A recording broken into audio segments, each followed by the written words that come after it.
BJP ছেড়ে তৃণমূল কংগ্রেসে যোগ দিলেন রামপুরহাট ১ নম্বর ব্লকের খরুন গ্রাম পঞ্চায়েতের বিজেপি সদস্য দিলীপ দাস ও সঙ্গে ওই পঞ্চায়েতের আরও ৩০টি পরিবার। তাদের হাতে দলীয় কার্যালয়ে তৃণমূল কংগ্রেসের দলীয় পতাকা তুলে দেন বিধায়ক ডক্টর আশিস বন্দ্যোপাধ্যায়।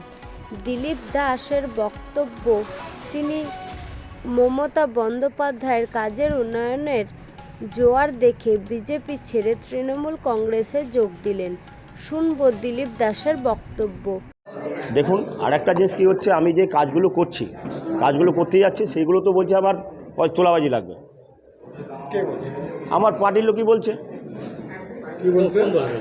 আমার বিজেপির লোকই বলছিল, ওর জন্য আমার বিজেপির লোকই বলছিল তোলাবাজি লাগবে। ওর জন্য আমি আজকে ওই জায়গার নোংরা জায়গা ছেড়ে এসে আজকে আমি সব জায়গায় ঢুকেছি। এটা যখনই কাজ করছি তখনই আসছে।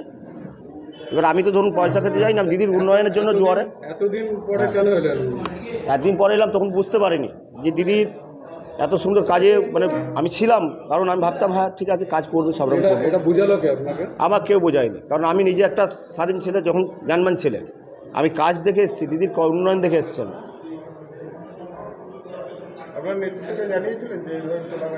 হ্যাঁ, সবকে জানিয়েছিল, তা বলছে এটা লাগবে, এর উপর তো কিছু বলা যাবে না। এর জন্য আমি ওই জায়গাটা ছেড়ে আমি আজ সব জায়গায় এলাম। আমার নাম হচ্ছে দিলীপ কুমার দাস। এখানে সমবেত হয়েছি দিলীপ দাস, খরুন গ্রাম পঞ্চায়েতের বিজেপি সদস্য।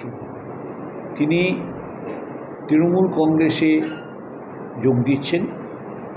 মমতা বন্দ্যোপাধ্যায়ের উন্নয়নের প্রতি আস্থা রেখে অভিষেক বন্দ্যোপাধ্যায়ের সৈনাপত্যে যে দল চলছে তার প্রতি আস্থা রেখে দিলীপ দাস গ্রাম পঞ্চায়েত সদস্য, খরুন গ্রাম পঞ্চায়েতের সদস্য, বিজেপি সদস্য, তিনি যোগ দিচ্ছেন। তাকে আমরা সাদরে গ্রহণ করছি এবং তার এই বিষয়টি আমরা যথাযথ জায়গায় পৌঁছে দেব।